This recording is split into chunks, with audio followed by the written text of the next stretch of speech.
directeur des affaires criminelles et des grâces au ministère. tey li ñu fi dajale dafa amoon projet bu am solo boo xam ne bii moom lañ doon ñëw fii ci Thiès di ko fi tàmbalee projet bi nag li mu wund mooy xam nga justice ba mu sosoo ba léegi dafa am ay këyit ak ay registre yoo xam ne yi ci la ñu daan liggéey registre yi nag nit da koy yor ak bic di bind te léegi jamonoy ordinateur la ordinateur nag dafa am loo xam ne lu bari daf koo war a yombal maanaam fi nga daan jëlee registre ku porter plainte nga bind ko bu fekkee plainte bi dafa war a bind mu nekk mbind moo xam ne du jeex loolu la ñu bëgg a wàññi mbaa sax ñu dindi ko ba nga xam ne léegi li ñu waroon a bind yëpp gaa dinañ ko continuer di bind waaye li ñu koy bind ci ordinateur yoo xam ne yi mën nañ ko faa denc du jël place te dina gaawal liggéey bi ci fànn yu bari waaw loolu nag dafa amoon yoo xam ne yi moom moo ko lal pour projet boobu mën a sotti maanaam am ay jumtukaay yu bari jumtukaay yooyu nag waaye Union européenne dañu cee jàppale woon léegi ñu ñëw fii Thiès nga xam ne moom tribunal bu yam la ñu daal ne dañ ko fiy jéem li ñuy jéem nag bu ñu ko seetee ba seetantal ko ba xam ne sotti na ñu wisaare ko ci àddina ci Sénégal yëpp tey nag li ñu fi dajale moom mooy de dañ doon seet presque ñetti semaine ngi lu toll daanaka weer a ngi nii ñuy xool projet boobu nu muy doxee te ànd nañ ceeg journalistes yi wan leen ni muy doxee mooy léegi bu fekkee ne nit ñëw na def plainte wala commissariat envoyé procès verbal dañ koy dugal ci ordinateur yi bind ko mbind moomu procureur bi fa mu toog lay toog jot ko ci ordinateur bi bu fekkee da ko war a jox beneen procureur boo xam da cee war a liggéey mu sànni ko ci biir ordinateur bi noonu lay def ba dem audience greffier bi aussi gis ko ci biir ordinateur bi mottali ko ba nga xam ne jugement bi dina génn ci loo xam ne lii dina mucc ayib dina gaaw dossiers yi nga xam ne dañ ko daan mën a ñëw wala jal ko muy réer wala leneen loolu daal mën nañoo wax ne bu fekkee projet bi antu na loolu dina jeex. ndax nguuru Sénégal pare na pour eggale ko si yeneen juridictions parce que partenaire bi moom. waaw nguuru Sénégal pare na parce que choix bi ñu koy def maanaam li ñu naan ndimbal da ci fekk loxol borom léegi waa Union européenne bi ñuy ñëw déjà ci lañ ñu fekk ndax.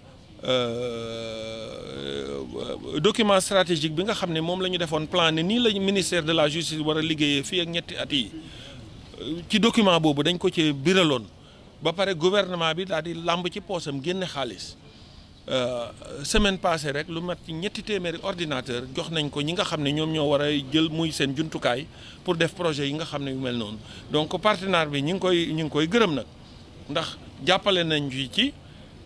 ba mbir mi commencé antu Thiès waaye mu dem bi loolu amuñu ci jaaxle parce que loolu choix la boo xam ne bi Sénégal da ko def te dinañ ko continuer ndax sax waaw projet bi waaw mën na cee dimbale mën nañu cee dimbali parce que bu fekkee ne loo daan liggéey nga am njumtukaay yoo xam ne yi da koy baral mën nañoo wax ne ki nga xam ne dafa doon mbiram dafa yéexoon te yéex bi bu tax ñu téye ko kon projet bi dina participer ci gaawal mbir mi donc longue détention waaye longue détention yi dafa am yu bari yu ñu ciy wax yoo xam ne yi aussi wax ji leerul parce que nit ñi koy wax yëpp léeg-léeg ñun longue détention waaye longue détention booy xool yenn dëkk yu mel ni France wala yooyu dañuy wax longue détention mooy koo xam ne ki dañ laa téye lu mat ñetti at loolu Sénégal dafa am cas yoo xam ne loolu mënatu fi sax am ndax dañ ko régler ci loi bi ba pare bu fekkee ne nit koo xam ne kii deful crime bu fekkee ne délit nga def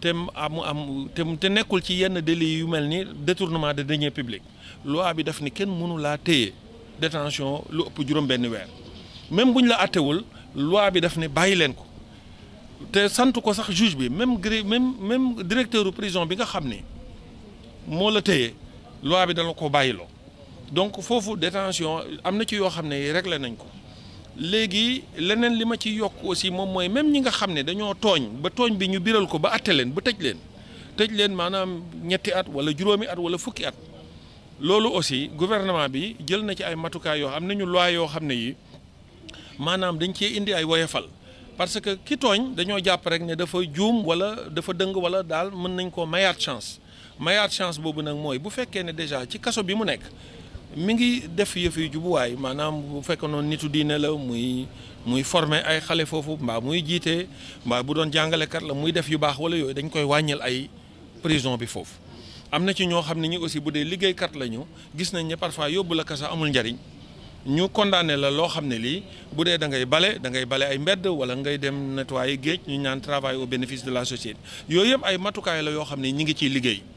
fi mu nekk nii tribunaux yeeg yëpp am nañu ay comité d'aménagement et de peine yoo xam ne yi damay jot man bés bu jot ay rapport yu wane ne nit ñi ñu ngi leen di wàññil seen i peine donc loolu la ñu ngi ci liggéey. waaw waa avocat yi li ñu wax daf ñi ñoom ci mbir mi la ñu bokk te gisaguñ ci seen bopp tontu bi nag mooy lii day door a tàmbali maanaam lii comme ni ñu ko waxee projet pilote mooy loo xam ne lii dañ koy essayer rek te sotteegul mais kooku nag mooy jamono yu képp ku ci war a bokk nga wax li nga soxla ñu jéem a seet nu ñu ciy boolee donc baro bi li ñu wax déglu nañ leen bu baax te loolu aussi dinañ seet ñoom te dëgg la parce que dëkk bu amul ay avocat foofu justice mënu faa am donc avocat yi ñoom dafa am part boo xam ne bu rëy buñ ci war a am te dinañ seet aussi lépp loo xam ne war nañ leen ko ci mën a yombaloo ñu yombal leen ko ci de la même façon ñu waroon ko def même pour policiers yi nga xam ne ñooy enquête dañu bu chaîne bi doxee war nañ cee bokk ñoom.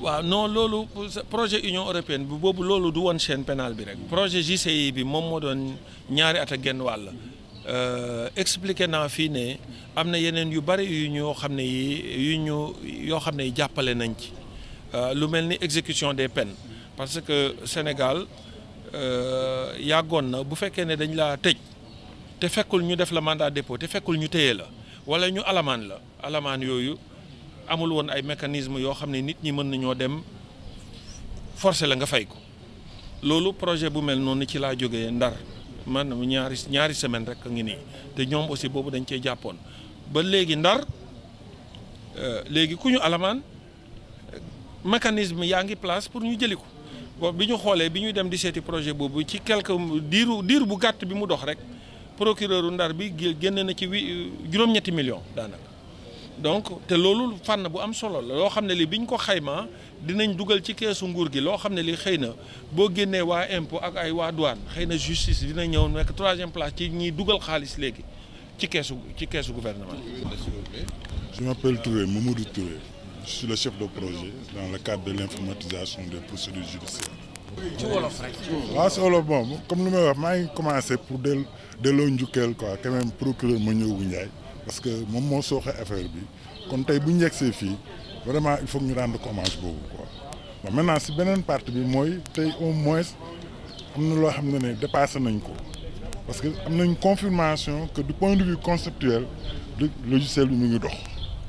maintenant zone bi nga xam ne wala tey problématique bi nga xam ne tey moom la ñu doon posé mooy est-ce que mën na nekk opérationnel je pense que le choix au site au niveau de Thiès démontré na que c'est possible parce que tey dossiers yi def nañ démonstration si courrier bi fu commencé ba fu nga xam ne fa la ñuy joxe jugement yi def nañ ko presque waaw peut-être mën nañ ko conserver quelque temps pour des raisons de sécurité et de garantie parce que mënuñu am garantie permanence su réseau bi wala électricité bi wala peut-être xam nga moo tax ñu utiliser registre mais à terme c'est certain que dañ koy bàyyi am y a des mat yoo xam ne c'est du point de vue technique comme du point de vue de l'environnement toutes ces garanties là ñu ngi ci biir système bi. Dakar ak Thiès rek pour l'instant ngeen ko wax. waaw bon parce que xam nga on a eu quelques comme ni ko président bi waxee woon sànq tey il fallait mu am ay prérequis il faudrait que ñu xool taille juridiction bi xam nga ñi nga xam ne moo nécessaire est-ce que matériel bi doy na est-ce que réseau bi baax na est-ce que personnel bi formé nañ ko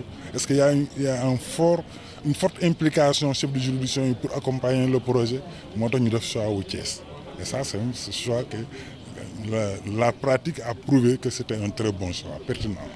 Bon, en fait, un rêve devenu réalité, oui, je dirais plutôt qu'il est permis de rêver. Bon, la réalité, on veut justement que ce projet pilote qu'on est venu initier à Thiès aujourd'hui soit la réalité de toutes les juridictions du Sénégal à brève échéance ou à moyenne échéance. Donc aujourd'hui, ce qui nous a amené à Thiès, c'est que comme vous le savez, un peu partout, on travaillait avec des registres manuels. Bon, bien entendu, que la justice, à l'instar de toutes les autres administrations, se doit d'embrasser la modernité. Donc il faut une transition qui nous fasse quitter le papier pour aller dans le tout électronique. Donc c'est dans ce cadre qu'avec l'appui de l'Union européenne, que nous avions lancé ce projet pilote, donc, qui consiste en une dématérialisation de toutes les procédures. Donc depuis l'enregistrement de la plainte jusqu'à la délivrance du jugement. Et à terme, ce projet devrait également intégrer même l'exécution des peines et même la délivrance du casier judiciaire. Donc nous avons très bon espoir parce que ce projet pilote, en moins d'un mois, je dirais en 3 semaines, donc avec la mobilisation de tous les acteurs que sont les procureurs, le secrétariat du procureur, le greffe, les juges et les procureurs, tous s'y ont mis avec quelques moyens informatiques bien entendu.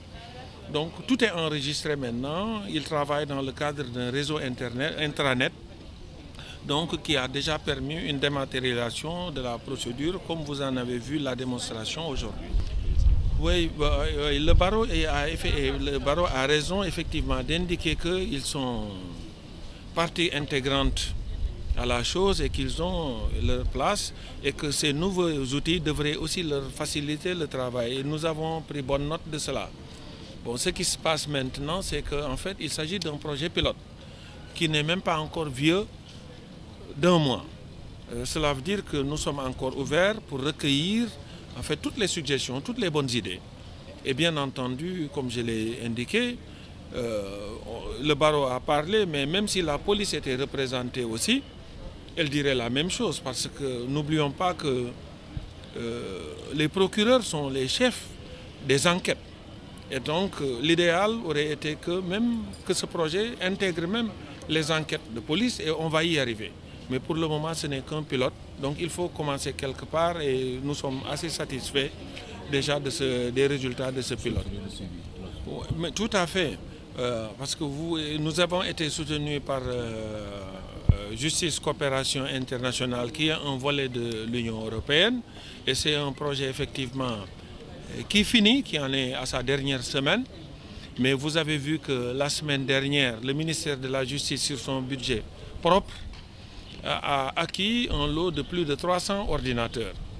Et vous avez vu même dans la clôture aujourd'hui de cette cérémonie, nous avons donné 2 ordinateurs portables qui seront d'un appoint extrêmement utile donc, à la mise en œuvre de ce projet. Et ces 2 ordinateurs portables viennent du ministère de la Justice, c'est un don du ministre de la Justice.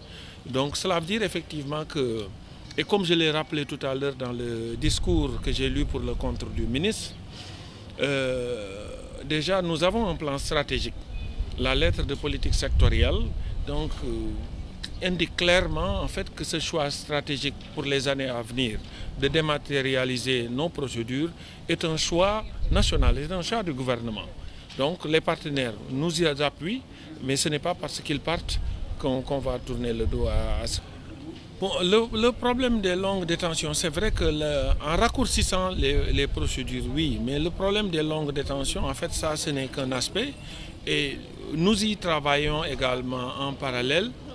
Et il y a déjà des réponses qui ont été données. Bon, les gens en parlent beaucoup sans toujours savoir de quoi ils parlent parfois. Par exemple, en matière délictuelle, vous savez, c'est déjà réglé dans la loi. Au Sénégal, en matière délictuelle, on ne peut plus être détenu plus de 6 mois. Donc, nous avons maintenant aussi réactivé la politique d'aménagement des peines, même pour les gens déjà condamnés. Au Sénégal, on ne le sait pas trop. Mais même pour les personnes déjà condamnées maintenant, il y a toute une politique de réaménagement des peines qui fait que les gens, quand ils se conduisent bien maintenant, la peine qui a été prononcée par le juge peut être réduite. Et dans certaines circonstances aussi, il y a des modes alternatifs qui font qu'au lieu d'aller en prison, on peut être condamné à des travaux au bénéfice de la société. Donc voilà autant de chantiers sur lesquels nous travaillons d'arrache. Bon, il y aura plus de lenteur. En fait, il ne faut pas aussi trop fantasmer autour de la machine. La machine est un outil. Donc, en tant qu'outil, c'est simplement un adjuvant, c'est-à-dire un facilitateur à l'action. Donc, il ne faut jamais totalement perdre de vue le facteur humain. il y a du travail qui doit être fait par des gens. Bien entendu, si les gens sont toujours, par exemple, négligents, ils ne viennent pas au bureau, le travail ne se fera pas. Donc, nous avons en ces outils des accélérateurs, des facilitateurs, mais également il va falloir qu'on continue à veiller sur le facteur humain pour que les gens travaillent. Trop souvent, on entend dire que la justice est chère. Est-ce qu'avec cette dématérialisation, on peut dire que les coûts de la justice aujourd'hui pourraient être... Bon, là aussi, moi, je pense que il y a beaucoup de slogans dans cela. Quand on dit la justice est chère, peut-être en partie ça ne concerne que la justice civile. Parce que dans notre pays, la justice pénale, elle est gratuite. Donc il n'y a aucun acte pour lequel on demande aux personnes de payer. Vous venez porter plainte, vous venez déposer plainte, vous ne payez rien. Vous venez faire une constitution de partie civile, le procureur peut conduire l'action sur le budget de l'État, jusqu'au bout. Ouais. Avec plus de temps de travail.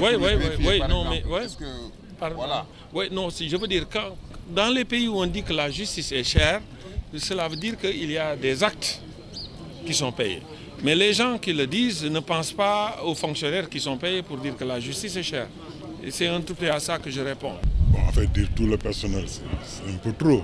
À la rigueur, toutes les personnes qui sont impliquées dans le processus de traitement des dossiers pénaux sont maintenant opérationnelles, ou commencent à l'être, pour être plus précis. Et qui sont ces personnes les agents du courrier, les agents du RP, du registre des plaintes, les agents de l'enrôlement, les greffiers d'audience, les juges qui ont en charge de la production des factures. Toutes ces personnes-là commencent à utiliser le système. Parce qu'en fait, ce qu'il faut reconnaître, c'est que dans une première étape, c'était de vérifier si le système était fonctionnel. Donc du point de vue conceptuel, je vous dis que cette étape est dépassée. Maintenant, la problématique, c'était de rendre ce système opérationnel. Donc c'est pourquoi on a fait le choix de la juridiction de Thiès comme site pilote. Et je crois que nous sommes en phase de réussir. Parce que comme vous avez pu le constater, les agents du courrier l'utilisent, les agents du registre des plaintes l'utilisent, l'enrôlement se fait directement dans le système, les greffiers produisent leur qualité, les notes d'audience sont prises en ligne. Je veux dire que donc, cette étape n'a jamais été réussie, de plus en plus, pas seulement dans le domaine judiciaire. Et je pense quand même qu'il faudrait que je rende hommage à quelqu'un, c'est le procureur Mounio Ndiaye, qui a été vraiment l'inspirateur et l'initiateur de ce projet. Il faut qu'on lui rende hommage. Parce que si aujourd'hui nous en sommes là, il a beaucoup contribué. Mais pour l'instant, c'est lui qui a initié le projet. Il en était l'inspirateur. Je veux dire que donc les premières phases de ce projet ont démarré avec ce procureur-là. Il faut voir que l'architecture du système n'est pas un portail.